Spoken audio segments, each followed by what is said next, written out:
Number 9. The Badger. Known officially as the Badger Hemtt 2182, the Badger is a futuristic self-driving military cargo truck. In the spring of 2019, Gurmukh Bhasin introduced his design to his graphics class. Though it isn't anywhere near production, it still gives some insight into what technological advances our military is capable of. It's just a matter of making it a reality. At this moment, the Badger is just a visual project, but there is some of its intended functionality to go on. First things first, it needed to be huge. It's an army vehicle after all. But with the ever-changing ways of the world, the Badger's designer was seeking to represent AI-driven warfare, which already exists within the military. Its interior is walled with mainly screens and computers, making the outside non-visible to the driver. But not to worry, the driver is an animated human, letting artificial intelligence do all the work. The exterior represents a cargo truck with 18 sturdy wheels and plenty of space for storage and to carry what is needed to the front lines. When looking at the Badger, it's worth noting that it appears to be an electric vehicle.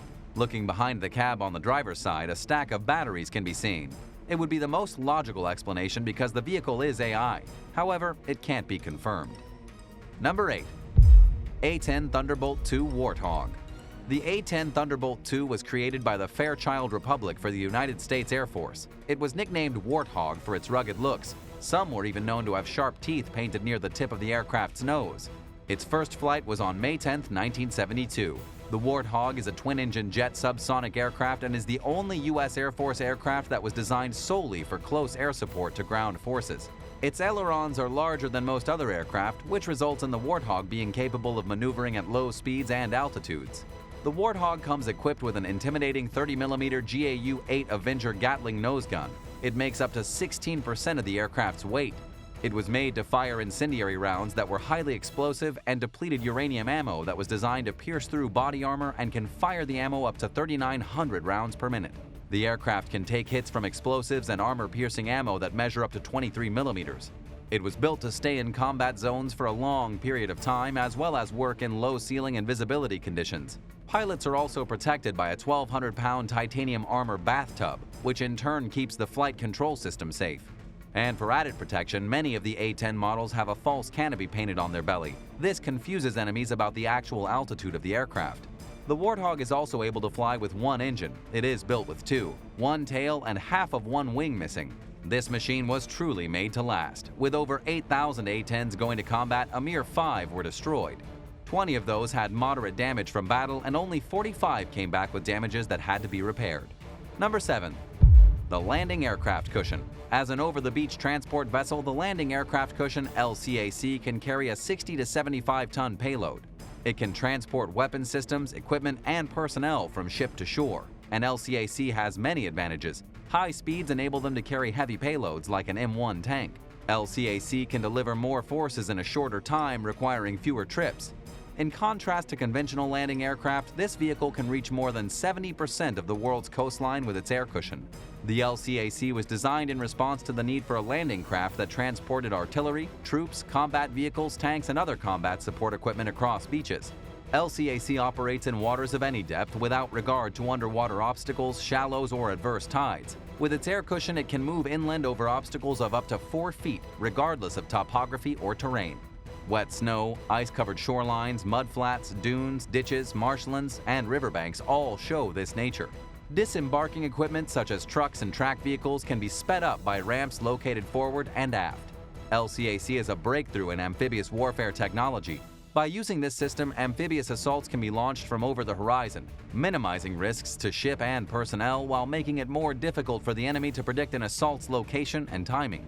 This maximizes its chances of success. Another significant point to note about LCAC is that its propulsion system makes it less susceptible to mines than other assault craft and vehicles. It can launch an undisclosed over-the-horizon assault up to 50 miles offshore. In addition, with its high speed, it's used with helicopters to deliver personnel and equipment beyond the beach to safe landing areas. The LCAC program has now produced 91 units. LCAC 91 was the last craft delivered to the United States Navy in 2001. Number 6.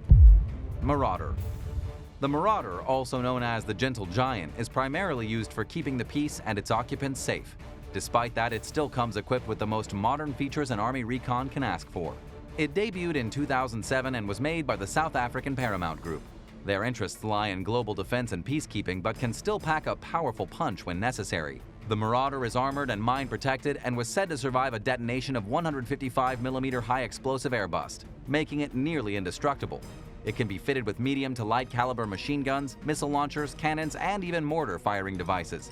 It's been made with a 6-cylinder turbo diesel engine and has a semi-automatic transmission. And with a 15-ton weight, it's best to get out of the way when it's coming toward you going at its max speed of 74 miles per hour. With bulletproof windows, occupants can see what's outside and guard themselves against stray strafing, complete with firing ports. Additionally, the seats inside the Marauder are anti-blast to prevent bombs and rockets from jostling the occupants' membranes and internal organs. When an IED jammer is used, it can prevent enemy attacks before they even start. There's no question that it's capable of taking on most terrains, whether it's water, sand, or rocks, and does so at an impressively fast pace, keeping the occupants comfortable in the process. Marauders just can't be stopped. Number 5. M1 Assault Breacher Vehicle, the Shredder. Equipped with a mine plow and line charges, the M1 Assault Breacher Vehicle, also known as the Shredder, is a U.S. military mine and explosives clearing vehicle. It tracked combat vehicles and cleared pathways for troops and their vehicles along with roadside bombs and through minefields. It's based on the M1 Abrams, weighs 72 tons, and is 40 feet long. It's mounted with a 50 caliber machine gun and a 15-foot wide snowplow, mounted on metallic skis that glide on the dirt, and loaded with nearly 7,000 pounds of explosives. To prevent troops and vehicles from being injured by hidden bombs, the breachers use Linear Demolition Charge System, LDCS, rockets carrying C4 explosives that are launched up to 100 yards forward, detonating hidden bombs at a safe distance. The Grizzly program was canceled in 2001, and the prototype developed never made it to the production lines. Do you think the U.S. military will reopen the Grizzly program? Let us know in the comments below and hit subscribe while you're at it. Number 4. M1A1 Abrams. The M1A1 Abrams is the backbone of the armored forces of the United States military. It's the namesake of the late Creighton W. Abrams, former Army Chief of Staff and commander of the 37th Armored Battalion. It first came into service in 1980 and has become a staple of the U.S. ground forces. It's done everything from being a Cold War-era blunt instrument to a tactical modern weapon. The U.S. isn't the only country to use the M1A1. Egypt, Saudi Arabia, and Australia all use it as their main battle tank. It's a full-tracked, low-profile land combat assault weapon. Weighing in at 68 short tons, it's one of the heaviest tanks in the service to date. Unlike its Soviet-made counterparts, it can reach more than 40 miles per hour with a stunning zero-turn radius. It's packed with impressive features such as a multi-fuel 1,500 horsepower turbine engine, Chabum composite armor, a computerized fire control system, and separate ammunition storage. It flaunts a 122mm M256 smooth-bore cannon that fires 2 types of rounds, sabot and heat. The M1 Abrams saw its first fight during Operation Desert Storm in 1991. They were proven highly effective during battle, causing the enemy a devastating tank loss. The U.S. lost 9 tanks, 7 were to friendly fire, and 2 were destroyed intentionally to avoid capture.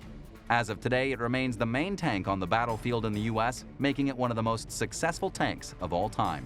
Number 3. The F-6F Hellcat. The F-6F Hellcat was designed to replace the 4F-4 Wildcat. The cat with claws, each of its wings is mounted with .5 Browning machine guns on them. These guns are capable of 450 rounds per minute. There were also 6 high-velocity aircraft rockets of 127mm and 2 of 298mm, 6 910-kilogram bombs and torpedoes, as well as some underwing bombs on this aircraft. The Hellcat was mainly featured during the Pacific theater of operations during World War II. It's estimated that its maker, the Grumman Aircraft Engineer Corps, produced over 12,000 during the war. That's a shocking rate of 1 aircraft per hour. The Hellcat first saw combat in 1943 and was responsible for taking down over 5,000 enemy aircraft, making it not only the most lethal fighter in the American fleet, but the toughest amongst Allied aircraft as well. Only 270 Hellcats were lost as a result of combat action. That's pretty impressive if you think about the 5,163 aircraft that were taken down. The aircraft was specially designed to perform carrier landings, as its low speed and stability allowed it to land on high seas without losing aircraft. The Hellcat is truly a one-of-a-kind and can be spotted anywhere. It was painted blue and made to blend in with the Pacific Ocean, where it flew the most. Its wings were the largest of any fighter during World War II, which meant its wings could be folded away for aircraft carrier storage. As far as air-based fighters are concerned, the Hellcat was arguably the most successful aircraft produced by the United States. Even though Hellcats didn't arrive until over a year and a half into World War II, they made up to 75% of U.S. Navy pilots' kills. They destroyed more than 19 enemy aircraft for every Hellcat lost. Number 2. Humvee. Humvee is the most popular and currently most used vehicle by the U.S. military. Production started in 1985 and over 280,000 units were built. Its production has since stopped due to new modern vehicles that can provide better defense and attack. It has a V8 engine giving it 150 horsepower and a top speed of 70 miles per hour. It can perform in a variety of terrains such as deserts and jungles and for however long it takes. It's made to carry its occupants and cargo safely, even if that means dodging bullets, bombs, and mines. The different configurations all have 44 interchangeable parts, the same transmission, and the same engine, so any mechanic working on it shouldn't have a hard time. It first saw combat in 1989 during the U.S. invasion of Panama. It was not a frontline vehicle. It was designed for personnel and light cargo transport behind the front lines. It has no protection or armor from radiological, chemical, or nuclear threats. In light of that, however, losses were not high. With the rise of asymmetric warfare, the HMMWV was pushed into service in urban combat roles for which it is not intended. The military eventually recognized the need to equip the Humvee with protection, resulting in the development of the M1114, a newer Humvee model made to withstand small arms fire. Despite being invaluable, Humvees were sent to Afghanistan after the 9/11 attacks. In the first 4 months of 2006, 67 U.S. troops in Humvees died. Following this, the U.S. military added armor kits to the trucks. Though it did help with survivability, the extra weight on the chassis deemed the Humvee unreliable, and in 2012, the U.S. Army deemed the Humvee no longer feasible for combat. The Humvee is the vehicular backbone of U.S. forces around the world. Over 10,000 Humvees were employed by coalition forces during the Iraq War. Number 1. Gerald R. Ford. The USS Gerald R. Ford was named after the 38th President of the United States, and she's the lead ship of her class of the United States Navy aircraft carriers. It's the first new design for an aircraft carrier since the USS Nimitz. For more than 40 years, the USS Nimitz has done its job by playing the role of the first responder in crises and conflicts and has served the nation well. However, Ford-class ships plan to deliver greater survivability and lethality, along with unmatched versatility and compatibility. It is capable of carrying the U.S. Navy's most advanced and impressive aircraft such as the F-35C Lightning II and the E-2D Advanced Hawkeye. On September 10, 2008, a $5.1 billion contract was signed between the U.S. Navy and Northrop Grumman Shipbuilding in Newport News, Virginia. By 2018, the budget reached $13.27 billion, making history as the most expensive warship ever built. The Gerald R. Ford is currently in active service and measuring an amazing 1,105 feet long. Its flight deck is 256 feet wide and has an electromagnetic aircraft launch system in addition to advanced arresting gear. Thanks for watching. Which one of these military vehicles was your favorite? Let us know in the comments below and don't forget to subscribe. Thanks again, and we'll see you next time for another amazing video right here on American Eye.